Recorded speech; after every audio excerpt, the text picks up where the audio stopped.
Alright, I just wanted to show you real quickly how we're doing on the Acerola cherries. So I've been hand pollinating them, basically taking a little brush and getting them, and that's been working wonders. And then I've got this little bag trick over here where I cover it, and with one of those little thread things I attach it. It works quite well. This protects the cherries from the birds. But I've got all sorts of cherries happening now that they've been doing the hand pollinating. So I'm pretty happy with that. Now look at this. Everywhere you look, cherries. They taste really good. Look at this. So I thought I would film this before I gobble them down. But they're hand pollinating them once I see the little pink flowers. These little green, they're just everywhere. So here's another one. So we just go ahead and tickle it, as my friend Dave Stone would say, but I do it with a brush. But there's all sorts of ones coming along. And here's another flower. So you get the idea. And then this one over here is just not produced. Oh, here's a flower. I haven't had one cherry over on this one over here, but I've had probably about 10 off this other one over here. But every morning I come out and I am now hand pollinating, and it makes all the difference. All of these cherries. Really like it. It's kind of wonderful to be able to produce fruit, especially one that's so high in vitamin C.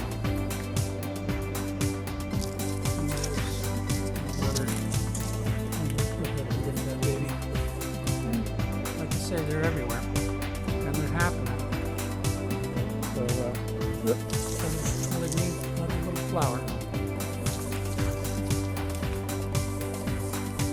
But get quite a few cherries here, so I thought I would show you some being picked in its abundance.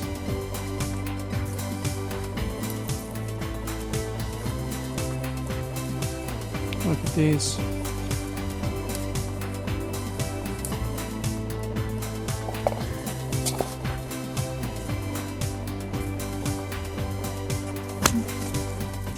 Nice looking one right there.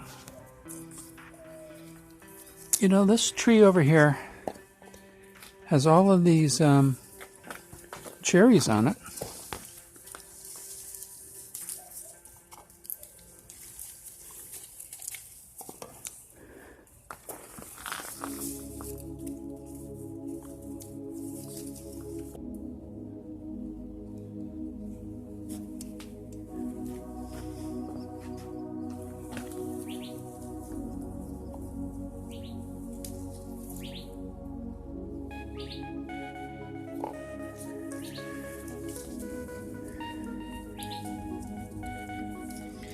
So I've been out here hand pollinating these things, and I think that makes the big difference.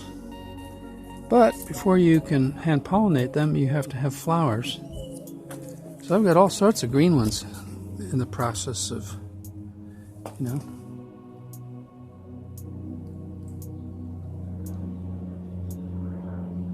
process of happening. So every morning I come out, but you can see that there are a number of them that are on their way.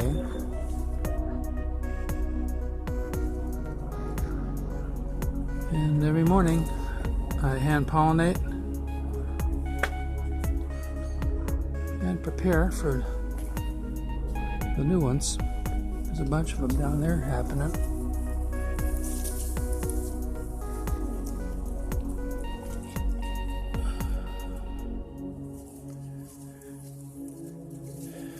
Not quite ripe.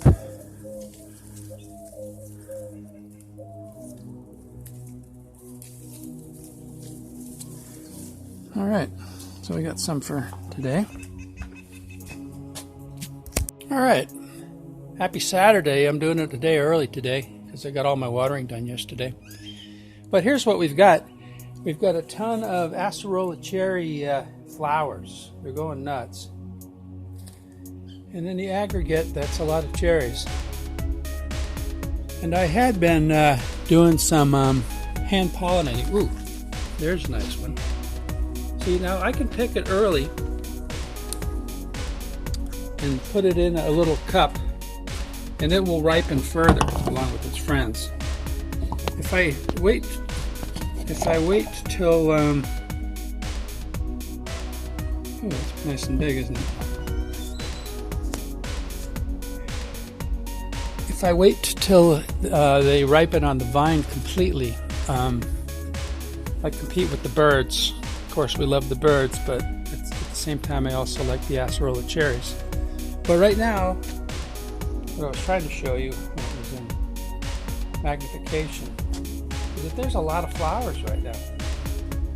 So before, I was hand pollinating them to some success. You know, like there's a guy right there.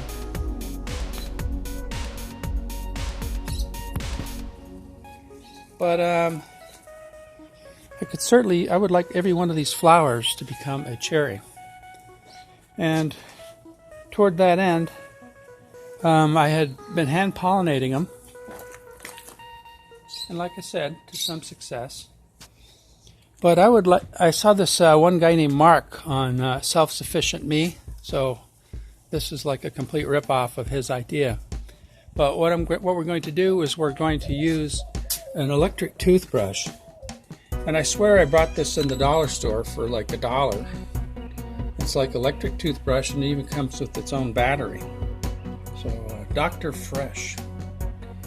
So I'm going to go ahead and open this up and see if we can get this working, and then we're going to basically be creating a fake bee.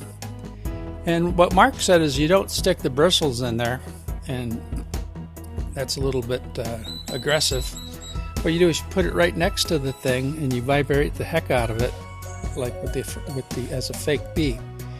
And the thing moves around so much is that it self-pollinates just by the two little pieces needed in order to create the seed and of course the fruit. So that's what we're going to do. Let's go ahead and give that a try.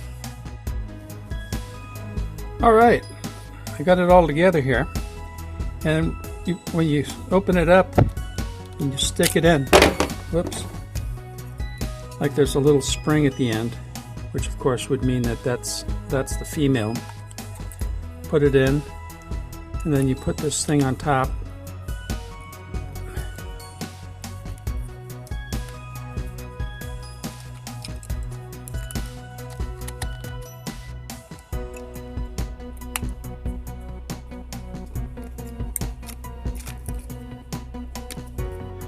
And then this little thing is your switch. And you can hear it vibrating. Pretty cool. Alright, so we're just going to go over here and vibrate.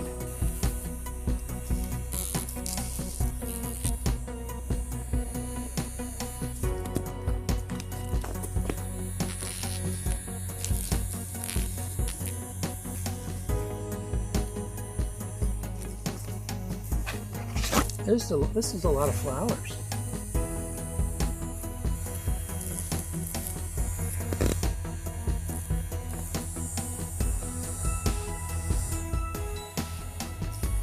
And it thinks it's a bee, so it's happy to cooperate and produce lots of cherries.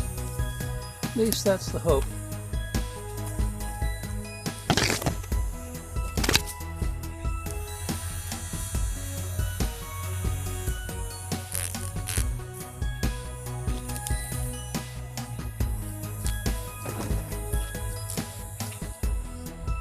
So, I think you get the idea.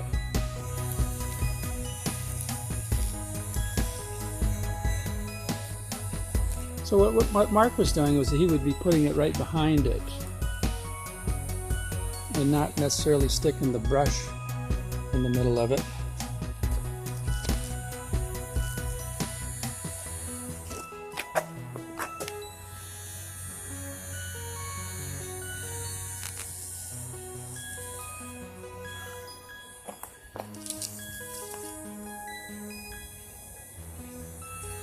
Yep, you can do it all one-handed if you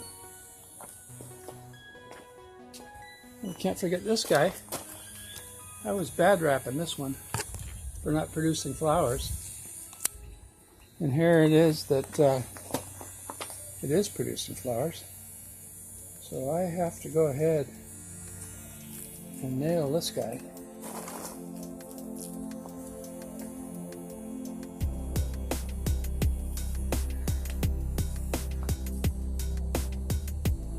So we'll come back in a week and we'll see how many of these take. But the bees, they get busy with the moringa, and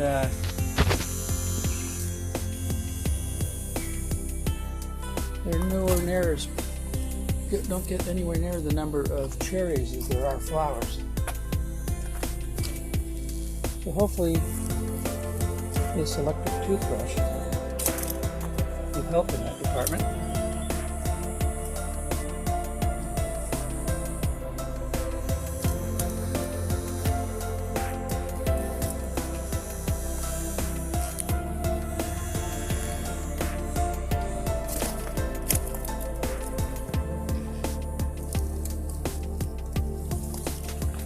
All right.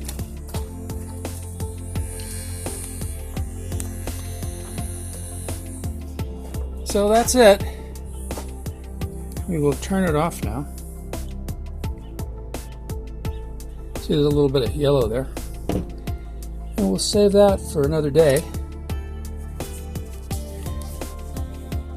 And see if we get more cherries. But note that these can go in slightly yellow, not quite red. Purplish red is the goal. But I swear that inside of a day, they will finish ripening inside this little plastic container. So that's it.